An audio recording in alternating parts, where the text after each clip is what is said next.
Promote a culture of inclusion, supercharge your communication, and unleash the full potential of your teams and leaders with the Inclusive Handbook collection from the Diversity Movement.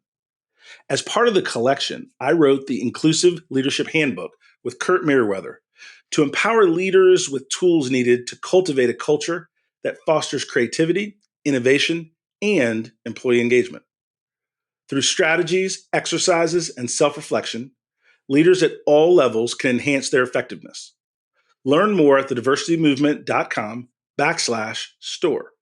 Use code HOL at checkout for 25% of your first order.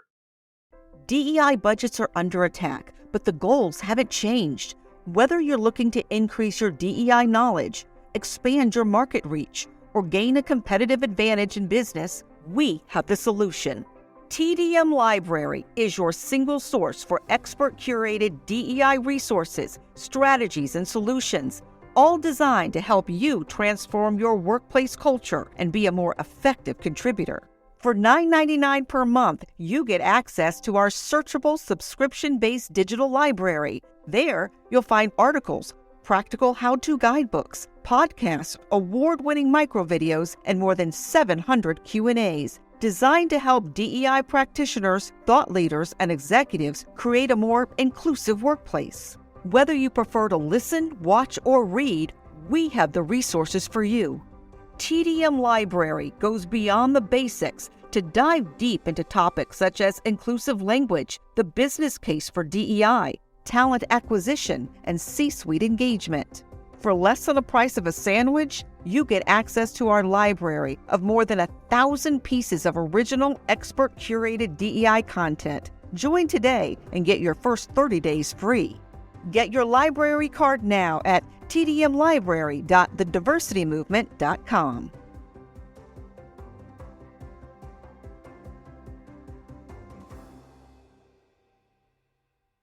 You can't stop me, nothing's gonna stand in my way.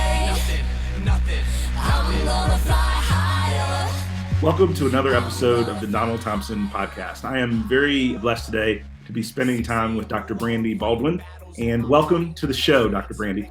Thank you for having me. Excited for today's discussion. One of the things that I like to do is just give you space to talk about, we're going to get into diversity, equity, inclusion. We're going to get into some of the books that you've authored and things you've done, but talk to us about you as a person. Where'd you grow up? Where'd you go to school? What kind of led you to the work that you're doing? Let me give you some space to introduce yourself to our audience. Okay. Love that. Love to start the conversation that way. I grew up actually right outside of Washington, D.C. in a single parent household, and I am Jamaican. So I let folks know in my household, the rules were, God, Jesus, and education will get you through everything in life. That's pretty much what you need as a solution for everything. But I was raised, by my mother. She shared with me that education is a great equalizer. Make sure that you get your education and take your studies very seriously. I internalized that and became this sort of overachiever, I think very early in life, and was student government president and on the track team and in orchestra and honor roll and all of those things. But when I graduated from high school and went off to college, I kind of took that overachieving mentality to my, collegiate studies, did the bachelor's, did the master's, got the PhD before the age of 30, and actually graduated feeling pretty empty, feeling pretty unfulfilled. I know it's like a plot twist there, feeling like everyone else saw me as someone who was super successful. But on the inside, I tell people I was struggling with something called perfection, which is not a real term, but I made it up. When you're kind of just, pretending that things are okay and they're not. And so I went back to my mom like, hey, you told me education was going to be that thing, to help me be successful. And quite frankly, it didn't work. Was that a lie? What's going on? And she pretty much said, look, girl, you got to figure this out on your own. You're old enough now. And so I went through a kind of a self-discovery process and realized that really leadership is the great equalizer. Leadership and choosing to be in control of what you can control is something that really transformed my life. So now, many years later, I started college about 20 years ago. And so many years later, I've been able to take some of what I learned in college and turn those into thriving businesses as an entrepreneur and thought leader. That is fantastic. Both the background, the personalization of that background, and then bringing us to present day. where you're chasing a dream and helping other entrepreneurs as well in terms of what are some of the financial impacts, but also some of the emotional impacts of owning your own business and chasing your dream. My first question, because we're going to talk about diversity, equity, and inclusion, but I'm going to start with entrepreneurship. Okay. Right? What are some of the characteristics that you've seen in successful entrepreneurs, the folks that really get it done and really keep it moving? Yeah. So I think the first thing will be they're very connected to why they're launching out into entrepreneurship. And usually it has nothing to do with escaping the corporate slave ship, as we, hear people say. That sure may be something that is like an impetus. It's the first thing, reason why you launch, but you really have to be connected to who you're going to impact. So that's the first thing. The second thing is these folks are scrappy. They don't shy away from risk. And at the end of the day, entrepreneurship is about betting on yourself. And so it's a challenge. It's easier said than done. But I think folks that say, you know what, I trust myself to figure this out, good, bad, or ugly. Those are the traits I've seen with myself and my entrepreneurial friends. The other thing I'll say in terms of success is like, entrepreneurship, it's a long game. This is not short term. Like, I know we're used to the Zuckerbergs and all of these like rags to riches stories. And in 18 months, so-and-so did $2 million, but it's really a long term. It's a marathon. Only the race will be won by neither the swift, right, nor the quick, right? Don't let me get the scripture going. But those of us who can endure to the end, the ups, the downs, pivot, not be so married to your idea that you're willing to throw it out back, take it out back and shoot it and then start again. Those are the entrepreneurs in my network that I look up to, and even myself that I think have been pretty successful. That is really powerful, connected to the why. And I'm going to carry that with me because there is a lot of ups and downs when you create a business. And once you go live, whether it's a product, whether it's a service, what have you, the market tells you where you may or may not need to change. Yes. And a lot of people are emotionally attached to their first game plan. Yeah. Right? Yeah. Versus Yeah. the end state, the why they're doing it. And Yeah. so one of the things that I try to encourage entrepreneurs that I work with and remind myself is if you keep the impact you're trying to make in mind, how you get there may be different than you understood. But when you get there, right? That moment, that meaning that you're chasing is still there. Yeah. I love what you're saying there. And it just reminds me of like a couple things. One is when you think about, being an entrepreneur or working a 9 to 5 or whatever it is, your identity can't be caught up in what you're doing. Who I am and what I do is two different things. And once I got clear that I'm Brandi regardless, I'll take Dr. Brandi off, take my companies off, take accolades and all that stuff away. I'm still worthy. I'm still okay. I'm still amazing.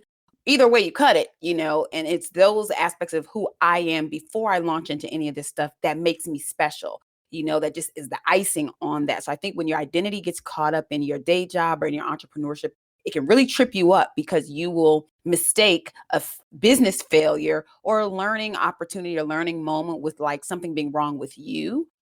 Yeah, that's all. No, but that's actually a big statement, a big piece of advice in learning. And whether you're an entrepreneur or you're somebody that's listening, that's an executive, somebody that's an emerging leader within your company, right? That perfection is something that we all deal with, right? And then the second piece I want to talk about is just that mental health and that understanding of where you are as an individual. As a leader, and as I grew up in business, hard charging, former athlete, all of that good stuff, leaders now have to be connected with the whole person of the people that they lead. Absolutely. My question is, what advice would you give people that grew up in a different environment of leadership, that grew up in a different command and control area of leadership? Leave that personal stuff at home, do your job, this is what I pay you for, that are now being asked to think more holistically about their employees in a different way. What advice would you give to those leaders that are struggling with that transition? Sure. I think the first thing is kind of reconnecting with what leadership is, right? Leadership to me is about your character over your title. It's how you make people feel when you interact with them. It's acknowledging them as a real person. It's not using your title and flaunting your title to behave or show up in some different way, right? So when you are a leader at work, you really should be yourself. You may have to set more boundaries, but it should be an extension of the core of who you are. And I think a lot of these leaders that may be used to that command and control environment or just taught that way, keep that boundary. We're not here to be friends and things like, well, you don't have to be friends, but you can be personable. And I think if you trust yourself as a leader, to be able to set boundaries with people, to be direct, but also respectful. There's such a fine line there where I think some leaders get caught up. And I think the first step is giving themselves permission to redefine what leadership means for themselves and starting with their character. And it's your brand. I talk a lot about people developing their leadership brand. And at the end of the day, you have to make sure that your communication, economic data shows that if you're a great communicator, you actually will earn more over your lifetime. There literally is specific practical exchange value in being an amazing communicator, and not in this kind of cast the vision for your team, sort of way. It's literally being able to adapt your communication. If you know that Donald really prefers straightforward communication, he likes his feedback on the spot. He doesn't want you to wait for that annual review or whatever. Adapt to that. If there's someone else who you probably need to set a meeting with them, because if you give them feedback just on the spot, it may throw them off. Are you able to adjust? So communication is first and conflict is the second. Your conflict management skills as a leader is important. And so when you're thinking about leadership, it may sound negative, but I always think of it from when things are not going well, right? We don't have to talk about leadership in the ideal environment where you have buy-in and this and everyone's on the same page. We need to be training on leadership for the opposite. Because what we find is when the going gets tough in our workplaces, the leadership character goes out of the door a lot of times.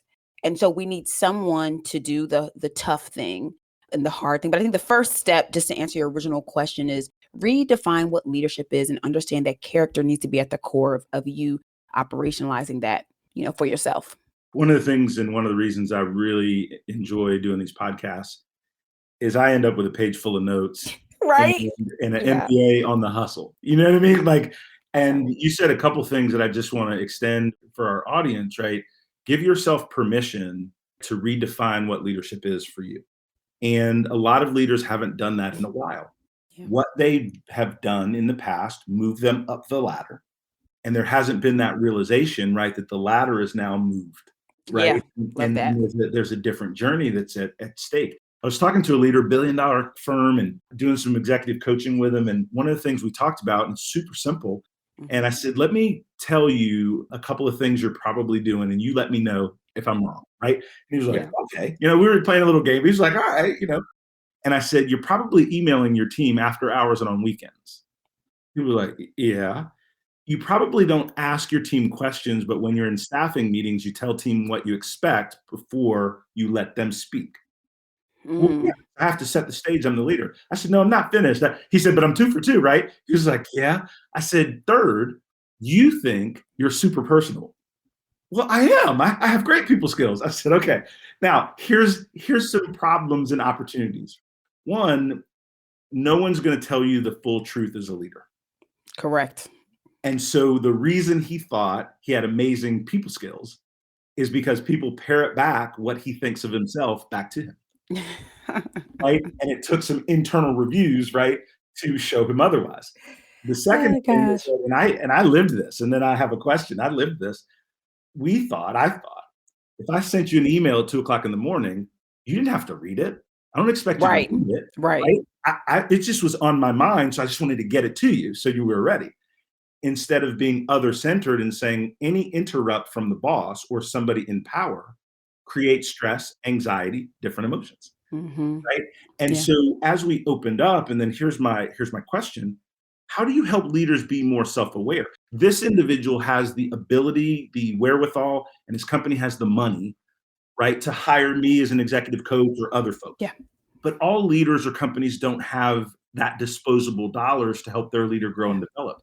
How would you help leaders be more self-aware if they want to, but they don't have the ability to hire a $500 an hour, $400 an hour executive coach? I was going to say something that you just said. You said, if they want to. That was going to start there. Okay. You can become more self-aware when you decide that you're ready to get feedback, that you're ready to actually change.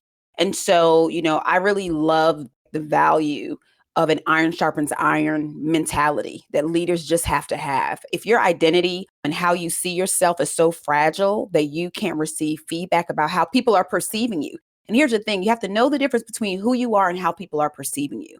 I always tell, and share that with leaders who I'm speaking with, because your brand is what people say about you when you're not in the room. That's how you can boil down what your brand is. And so as you get feedback from people about how they're perceiving you, how you're showing up, what they would say if Donald asked, tell me about Bob. If a Dr. Brandi asked, tell me about Bob, what are the first 3 things they would say?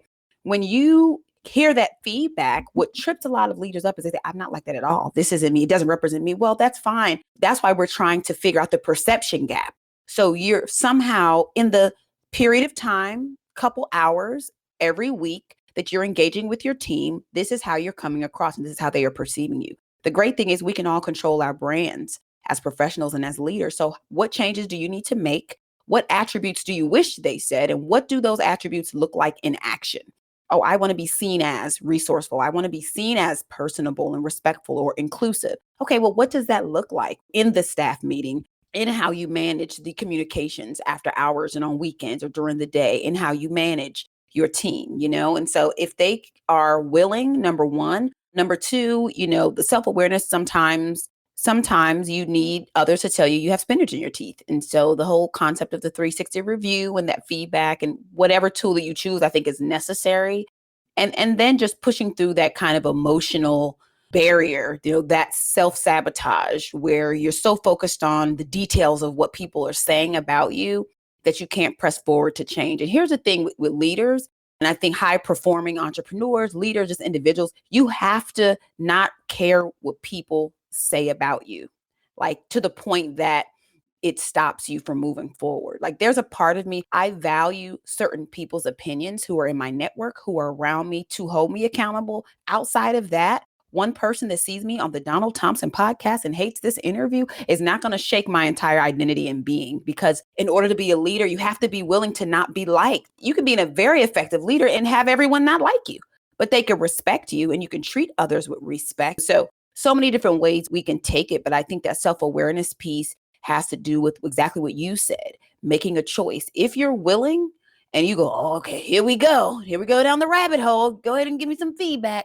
If you can really take that on the chin, turn it into a positive and take control of what you can control, which is how you show up, you'll be A-okay. And the rest will kind of fall into place.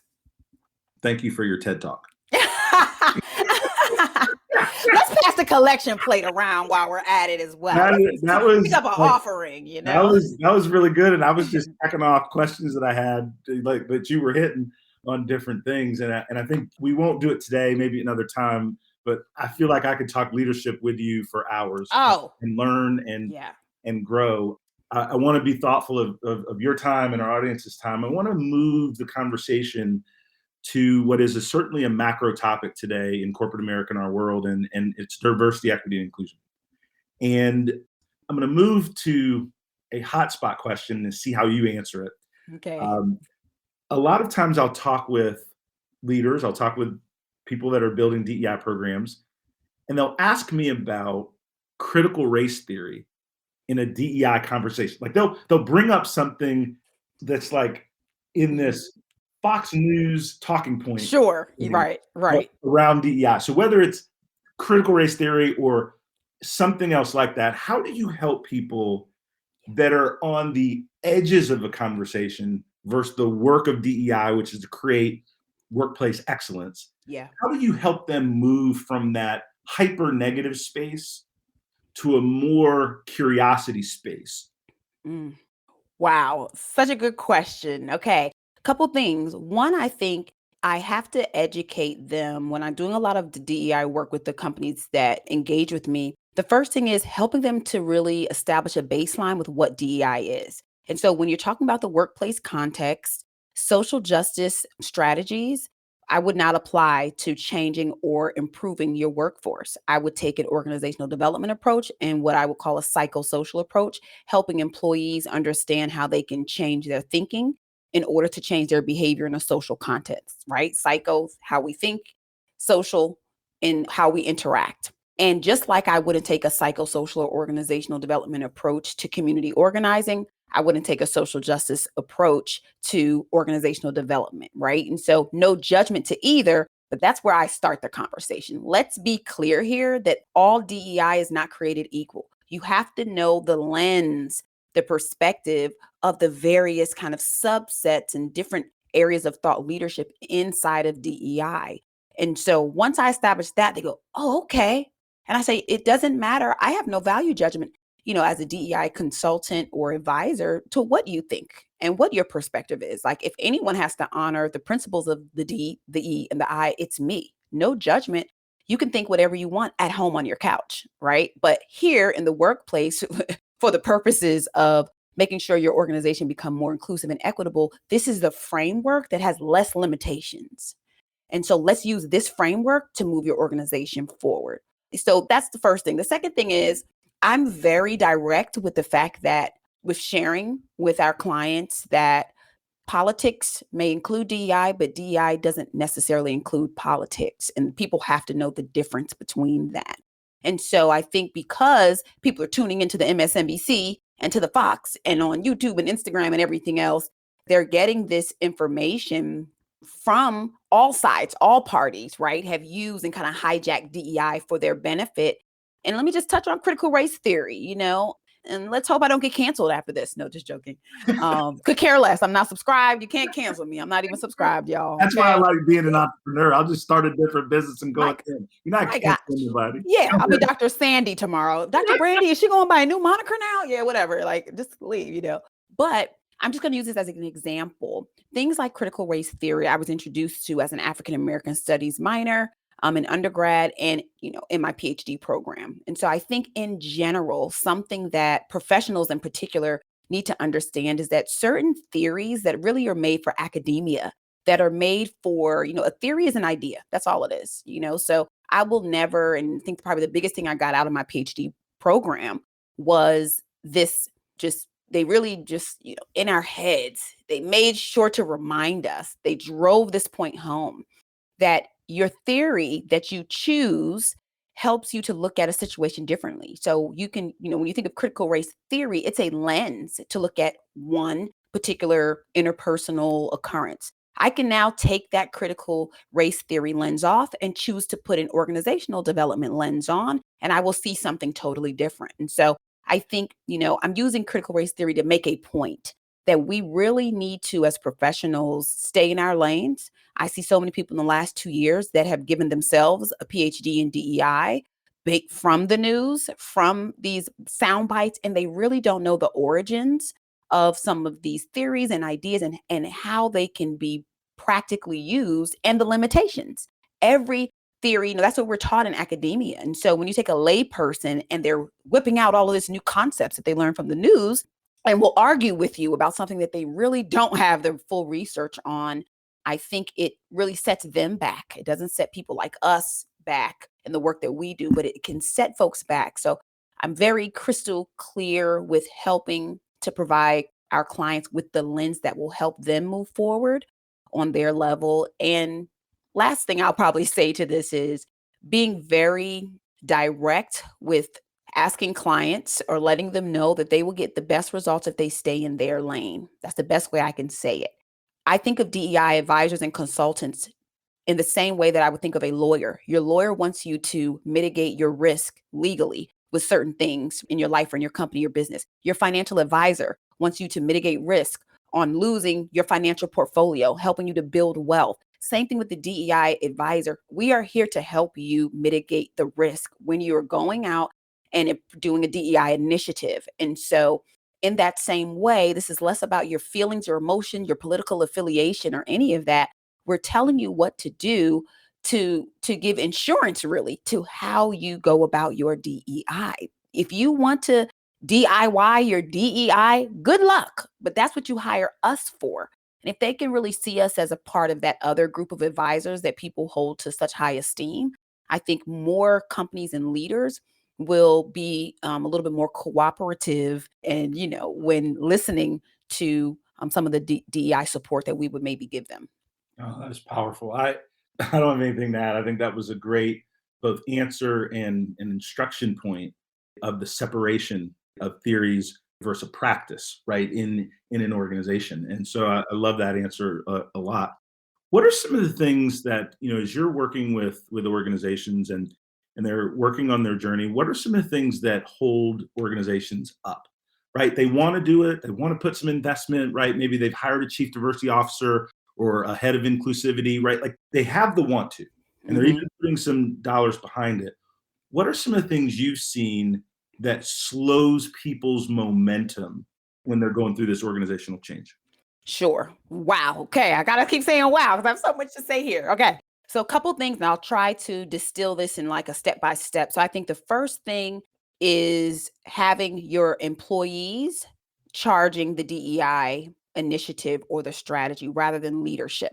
So, while I love the idea of empowering employees, frontline employees who are passionate about DEI, they should not be leading the charge. You cannot be a patient doing surgery on yourself. And so you really need to make sure that leaders are taking the lead and then using an outside or external consultant to help get everything on track. I've seen some nightmare situations where the employees, it got a little out of hand. Then you try to reel them in, it's like bad. It's a bad look. So that's the first thing.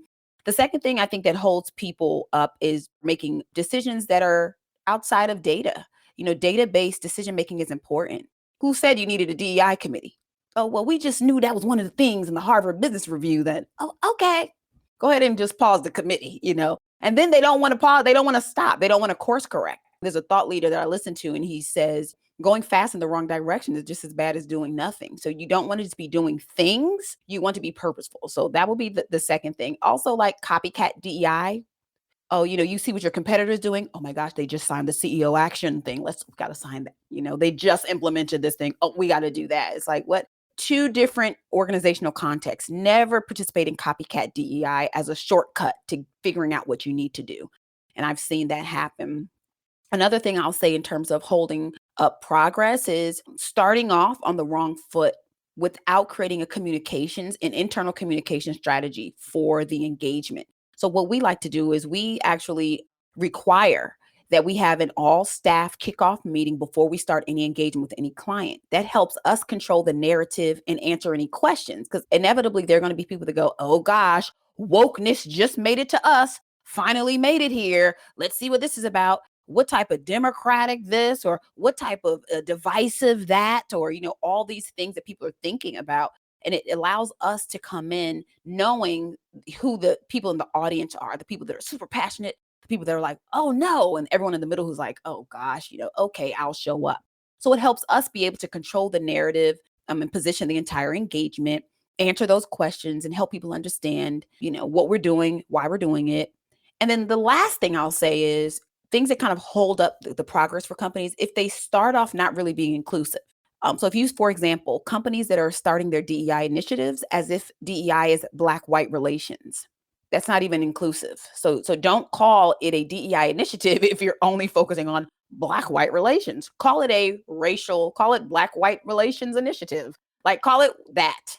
Don't say you're doing DEI and spend a year and a half talking about black-white relations, because what you're doing is you're alienating a lot of people in your workforce. What about the people that have different abilities? What about the people who have different religious beliefs or veterans or so on and so forth? Can they get into the discussion? And then I've seen a client that we previously had where that's what they did. And then when we came in to take a truly inclusive approach, people were saying, you're diluting the racial equity work. I mean, this is ridiculous and it was a lot of performative feedback anyway. They weren't really thinking that, but just felt like something to say.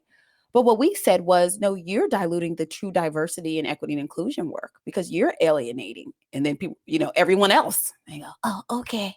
All right. Now we're ready to listen now, So those are the things that can really, they're stumbling blocks that I've seen and that I've now become an expert in helping companies work through.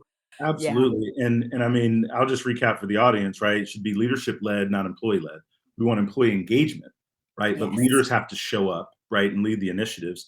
Data driven, and we're big on that as well. We absolutely need to listen to the data because that's your truth and it helps you manage your own bias. throughout Yes, the organization, right? And absolutely. so you're spot on there. Copycat DEI. Why would you copy your competitor and then talk about innovation and everything else? Right. Right? The say, innovate, innovate, innovate. Okay, let's do it like they did, Yep. right? And so no copycat DEI. The internal comms so that you manage the narrative and people in all levels of the business know what's going on and why. And then number 5 was, what was number 5? I think what was the last one? Black white relations. Oh, Being yeah, yeah. inclusive. Being inclusive. Make sure that your DEI initiative is inclusive, right? Like The irony. which seems super obvious and ironic, but you're exactly right. Because if you start off with your employee resource group that's focused on racial equity, but there's no time, attention for, as you mentioned, disability inclusion, for those of us that are from single households or single parents, there's a lot of different things you could do, but starting with one severely limits the business and the outcome. So those are 5 fantastic kind of do's and don'ts to think about. And let me add this. Let me add this, Donald, just as a caveat, because I feel like I can hear a listener thinking this. I'm not saying don't start with one or don't start with racial equity, but if you do, make that clear. We're starting with racial equity. We're choosing to start here because we know this is one of the areas of diversity we really need to put as a high priority. And so that you leave that door open that at some point we may shift a little bit. So you can start there, but don't call it DEI. Be very specific about the reason why you're choosing this one kind of area of DEI. Got it. Yeah. Got it. So I want to give you space to hit any points that I might not have asked you about, or talk about something that you're excited about in your practice and what you're launching, what you'd like to promote, how people can get in touch with you. I want folks to be able to reach out and continue a relationship with you if they're jiving with what you're putting down.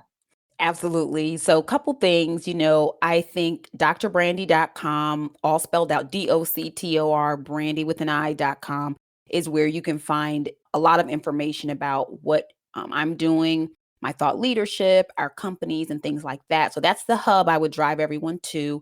3 things I want to highlight. One, to the first half of our conversation about leadership. I've launched the Leader-ish podcast, and it's really geared towards having conversations about leadership, redefining what leadership is, quite frankly, for the millennial generation, those of us who were told to just go to school, get straight A's and go to college and do, but our generation has experienced 2 recessions in a decade. And, a lot of what we were told will make us successful has not really panned out in our experience. And so with a lot of millennials getting flack too for being delusionally ambitious and things like that, I'm getting us all the way together, the whole generation, on the Leader-ish podcast. And then to the second half of our discussion, I launched the Diversity and Confusion podcast, where I can be a little spicy. I was on good behavior today for the Donald Thompson podcast, so we can keep you on brand. But that's where I really am going a little bit deeper into the discussions about DEI and just some thought leadership. I'm not regurgitating facts and statistics from somewhere else, but really some things that I've experienced doing this work. And yeah, great stuff. Great. And it's above board, of course. And last but not least, if anyone, is listening and they are interested in DEI and they're thinking about how they can be an ally for racial equity, I did recently publish a book called Authentically, but it's Authentic Ally: Ditch the Guilt, Stop Performing, and Take Purposeful Action as an Ally for Racial Equity. And it really is that basic level, foundational response to people who have been feeling like the last 2 years they've been aimlessly trying to shoot for this target that they can't quite pin down in terms of how they can be supportive to their colleagues and coworkers and community around racial equity work. Super simple, quick read, but I think pretty practical, and we get some great feedback. So that's where you can find me and what you can dig into. Oh, that is wonderful. And we'll also make sure that those information and links are in the show notes, because we do want to develop and grow partnerships. And one of the things folks will ask me is, well, Don, why would you have other DEI leaders on your podcast and different things? I don't have competitors, right? I have partners. There's just too much at stake in this work that has to be done. Correct. And I'm chasing like-minded people to learn from, grow from, share leads with, and try to get this work done. And that's just my perspective on this. I really have enjoyed getting to know you and speaking with you. And I sincerely thank you for lending us 30 minutes of your time. And this was great. If we didn't have algorithms telling us they only need to be 30 minutes, Please, we would have the after show up in here, okay? it would be much longer. But your vibrancy, your directness, but also the grace that you deliver that directness just comes through. And I see why people want to hire you, want to work with you, want to learn how to lead from you. And Dr. Brandi, thank you. Thank you. I had a great time. Appreciate it. Thanks, Donald. You're welcome.